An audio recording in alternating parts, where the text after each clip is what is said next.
Greetings and salutations, Earthlings. Zube here,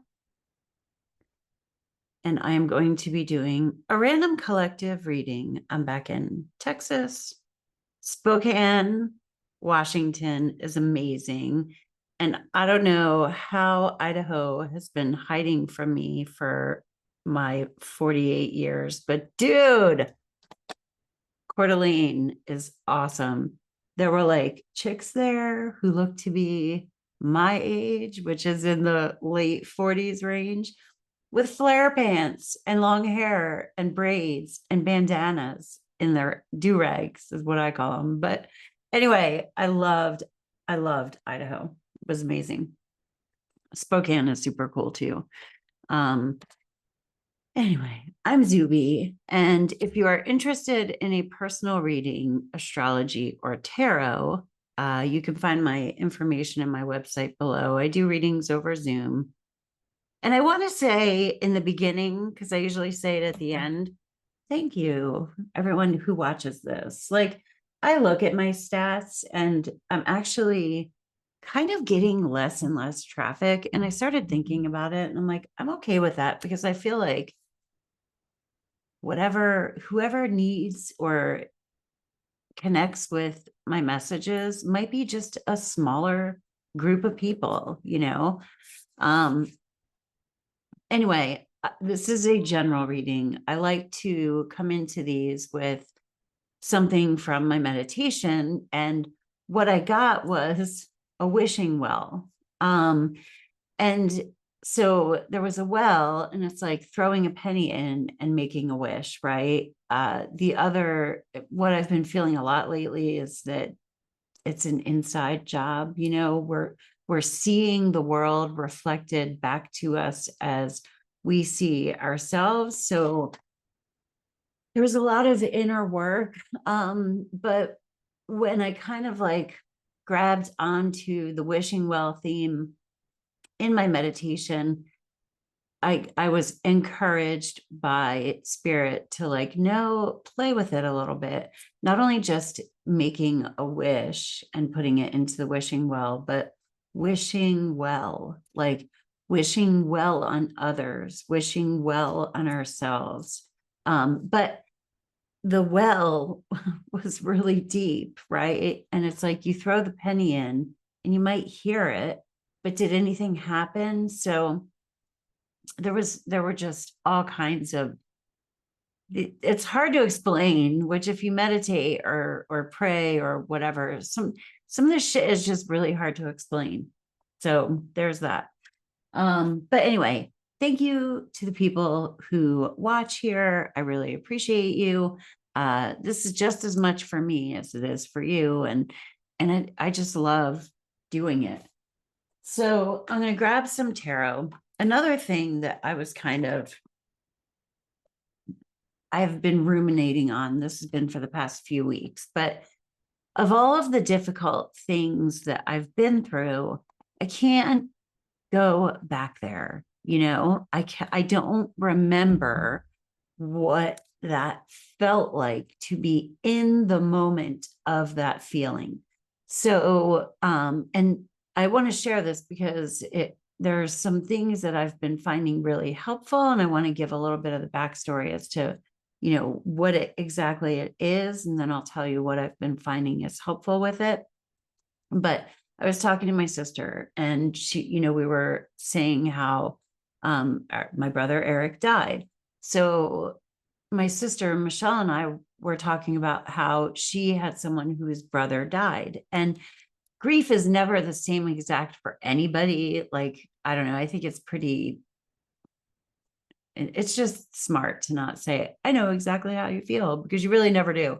And it's not like I held a grudge, but it did bother me when people would say, I know exactly how you feel, because nobody knows that. And actually that lends itself to what I'm about to say.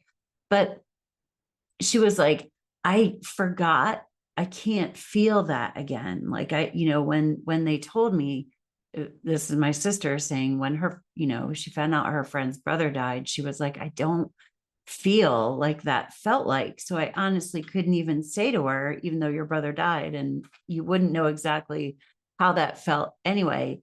You fucking turd. The cat's opening the shades, so it's throwing. Anyway, my cats are turds. That's what we call them. And he wants to sit in the window. He's mad that I closed the blinds so that I would have a better camera lighting. God. Hey, hold on. In the grand scheme of things, I think it's probably more meaningful that my cats be able to lay in the window and savor the sunlight than it is for me to have good lighting in this video. So there's that. Anyway, we were talking about she knows someone whose brother died and she didn't remember what that felt like. And that is the case for me with regards to, I had multiple miscarriages and wondered at a certain point in time, like if I would ever have a child or have a baby. And I don't remember what it was like to be in that sorrow.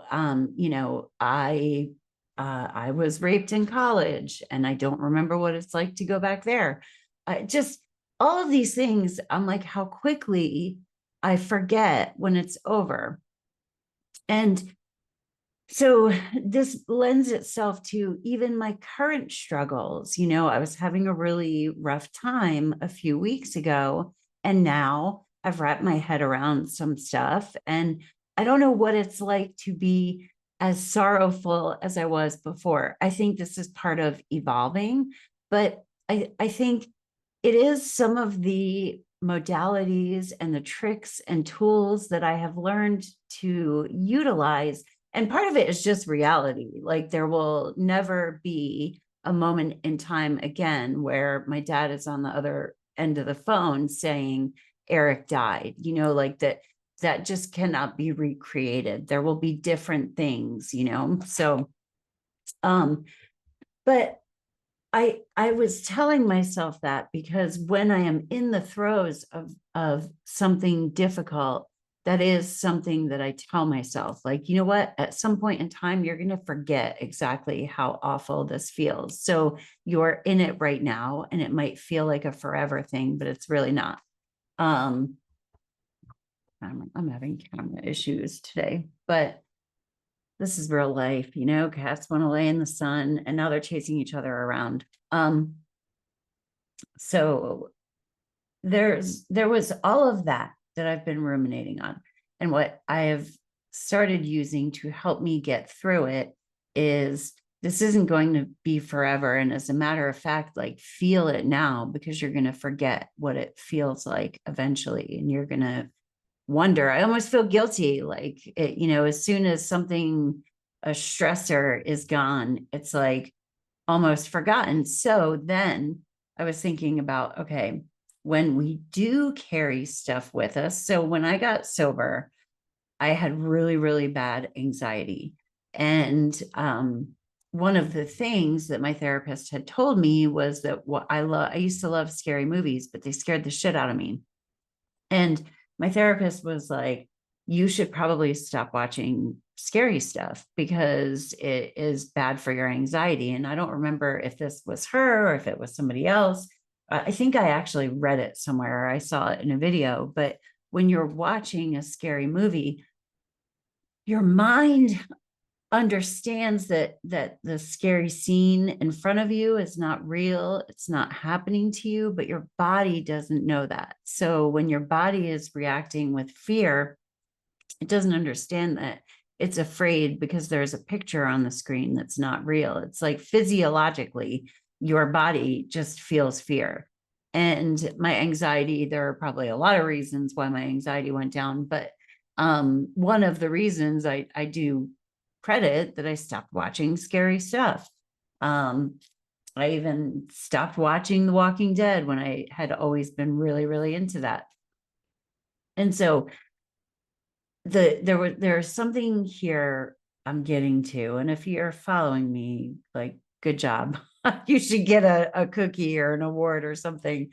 But when things have happened in my past, I can conjure up a picture of that thing happening. I can create scenes. I can reimagine scenarios. But the one way to bring up those emotions is to remember, recall, which is to bring up the vision of like that stuff happening. And the further I go down the spiritual path, the less and less I do that.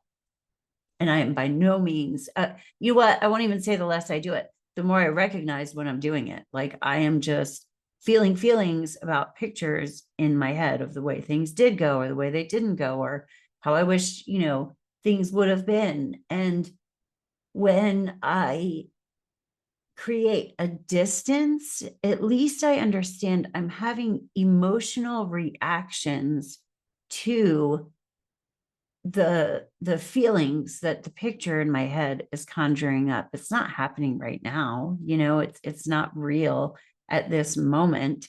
So this is the inner work that I've been doing. I think eventually I'm going to do a reading. I don't know, but this was on my heart to talk about. So like when I do that, we there's like a loop, you know what I mean? And so the images in my head and then the feelings are felt. But recently, and this is in the past month and a half or so, I have been feeling my emotions, but usually when I'm like, when you're mad, you get like tight and you want to punch something, or like you get sad and you tense, ball up and cry.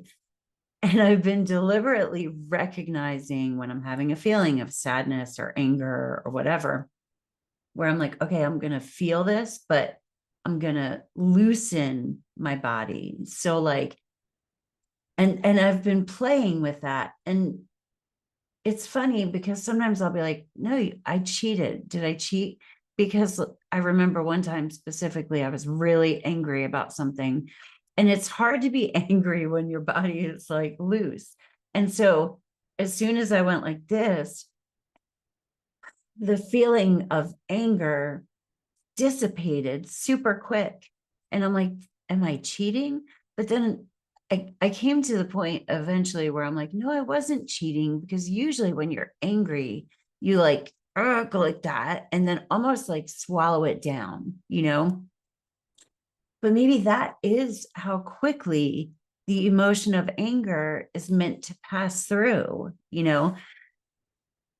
So Gabor Mate is like a favorite of mine, and he tells this story. I've just been thinking a lot about sorrow and stress and anger, thinking, and working with it. We'll call it not even thinking about it, but like working with it, different ways that I can experience these emotions, because I want them to pass through in an authentic way without holding them in my body. But Gabor Mate was giving this talk that on YouTube. He's really cool. You should look him up.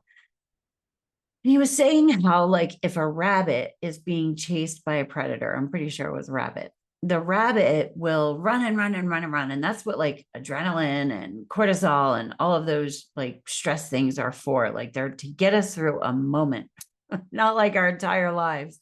And then once the chase is over and the rabbit has survived, it will shake for like a full 5 minutes. And I do this in meditation sometimes. Sometimes I'll sit down and my initial reaction is to like, oh, don't do that.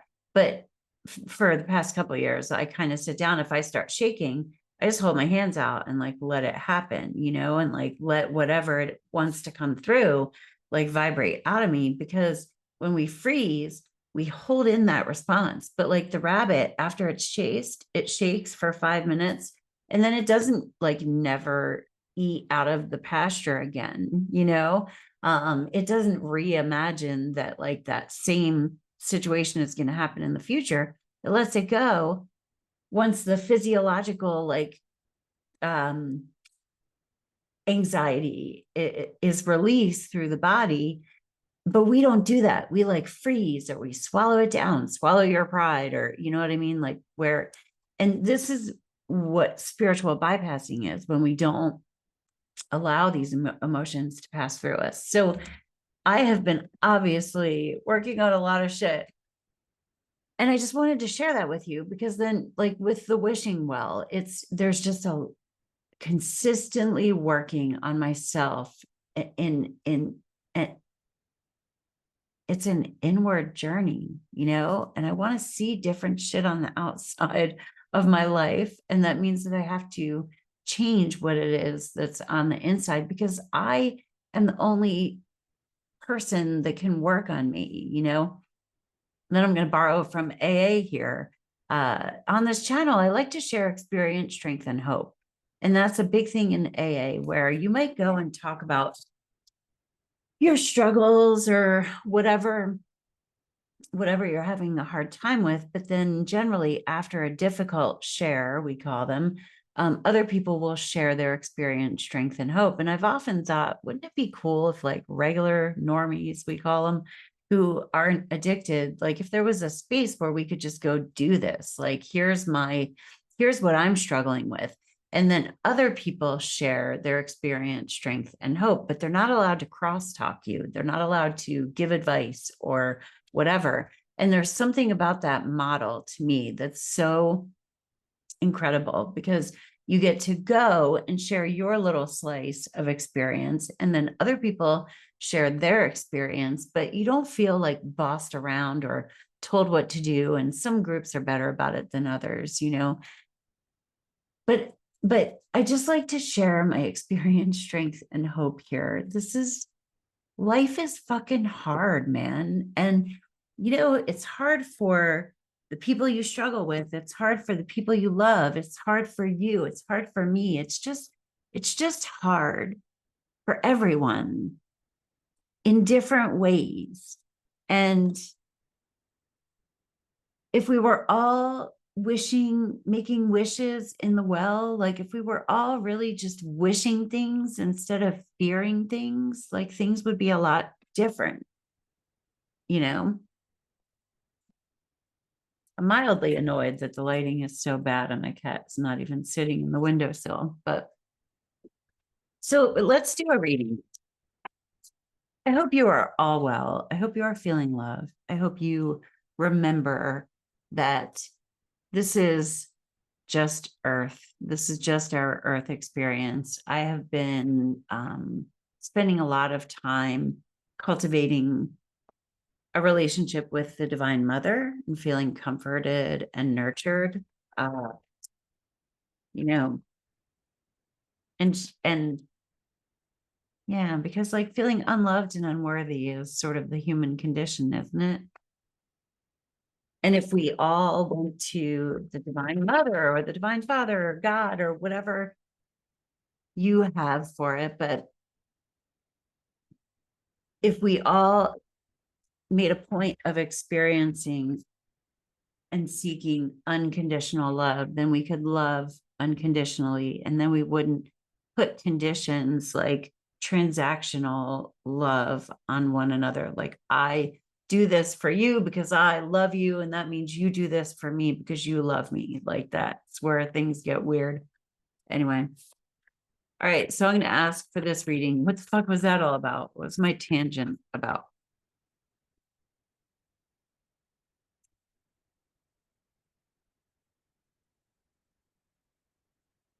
Five of Pentacles. And, pentacles are earth energy. This is our feeling within. Look, there's a door with like a keyhole in it. And she's kind of like, I think maybe we could just be feeling like we're struggling. The Five of Pentacles is lack. Fives are always changes. Things are shifting and changing. And maybe we're missing things we thought we would have, or there's just a general sense of like wanting more and desiring more, and maybe as opposed to being sad that we don't have more, that we don't have what it is that we want, or we're experiencing loss instead of gain. Maybe it's learning to keep the faith through that experience and remembering that nothing is permanent and this too shall pass, and making a wish in the wishing well for others Another spiritual teacher one time told me, pray for your enemy to have everything that it is you want for yourself, you know? But yeah, so internal, Five of Pentacles. All right. Wow. Move this here so you can see it better. What's in front of us? Wow, we have the Lovers came out first. And the Lovers is making a choice. It's can be a choice in love relationship, but with the Lovers, there's a vulnerability with that card because we're making a choice to give our heart to someone else or to a situation. Like the Lovers can be a business decision or work decision, but it's taking a step forward that will make you more vulnerable, because if you follow your heart, there's the potential for your heart to be hurt. But you're saying that the possible gain or the possible love that will be experienced from this risk, whether it's the love of what you do or the love of a person, will expose you to more hurt, but it's worth it. And that's what you're saying, is that it's worth it. And the one way to do that is to know, the more and more we understand that we are unconditionally loved by God, by, the Divine Mother, by Goddess, the more willing we are to take those risks, because we can't be harmed because we're being loved by the divine. Now, the other, oh, wow. Two other cards came out, which I think is kind of interesting, but they came out separately. And we have the Devil and the Seven of Pentacles. So with the Devil card, this is like, look at, he's got strings attached. So this is being materialistic. This is feeling like being manipulated or manipulating others. Maybe we are cutting ties with relationships that feel manipulative or something. And the Seven of Pentacles is frustration. Like, I've planted all of these seeds. I've invested so much. I've invested all of this time, and all I can see is this little plant. So he's frustrated, but look at how the seeds have spread. So, is it worth the risk? Are there things that are easy? Are there things that are easy that are grabbing at you that you might be able to gain? Is there temptation? Is there obsessions? The Devil can be like escaping. It can be drugs and alcohol. It can be, maybe we're looking at strings that are attached or that we could be attached to, and we might gain something from that, but what's the bigger picture? But I'm so fucking frustrated with where I am. That's kind of what the position that we're in. And it's like, are you willing to take the risk? All right. What does God see?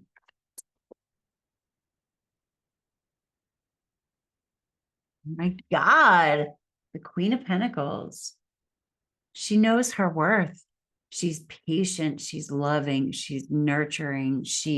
Again, Pentacles. These are all 3 Pentacle cards. So this is Earth energy. Earth is hearth, health, home, family, finances, job, Earth in general, like life on Earth, our material world, things that we can touch, taste, see.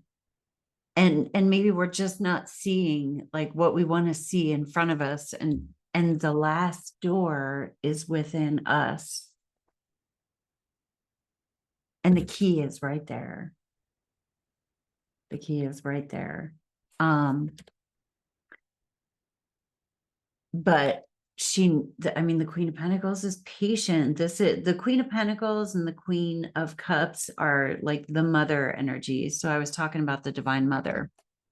That card can represent both the Divine Mother, but also God wants us to see us knowing our own worth. We are worthy. Like we're just, let me do some oracle cards and we'll get like moving forward. What's advice?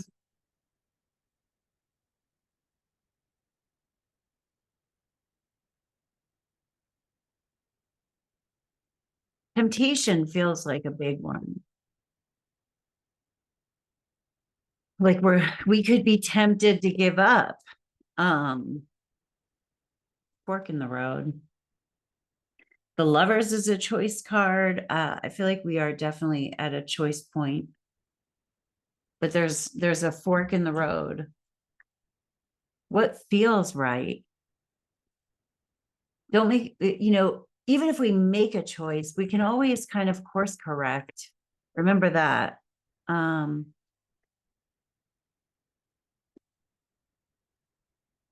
Between worlds.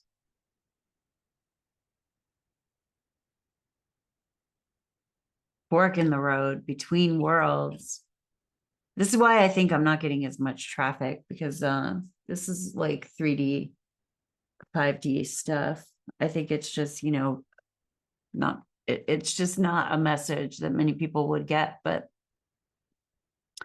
it's like, it's time. We're making the choice, and that it is a hard choice because everybody's going at their own pace, and it's kind of like spirit holding your hand saying, I'm with you.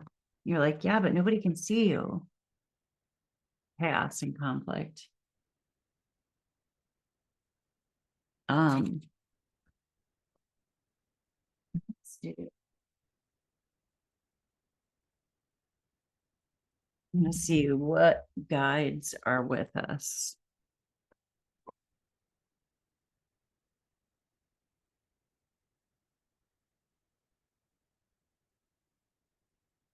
What guides are with us? Balance. There's definitely duality going on here. Balance is divine teachers. This is a major lesson. We've got the Lovers card, which is a choice. Between worlds. I'm gonna actually read that one, but let me pull another one. I don't memorize all of my oracle cards. But look at divine teachers. We have appreciation, divine helpers, and gifts, joy guides.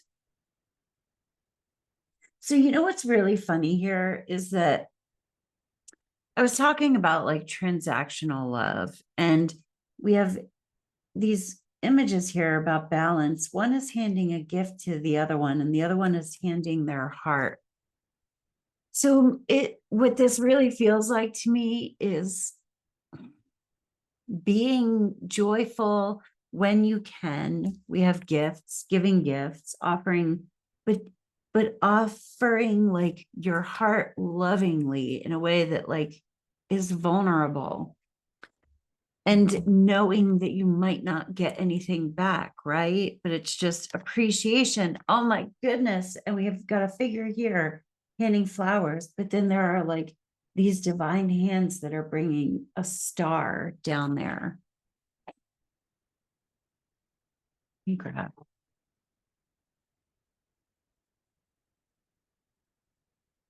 40, 36 number. So number 6 is first, gifts.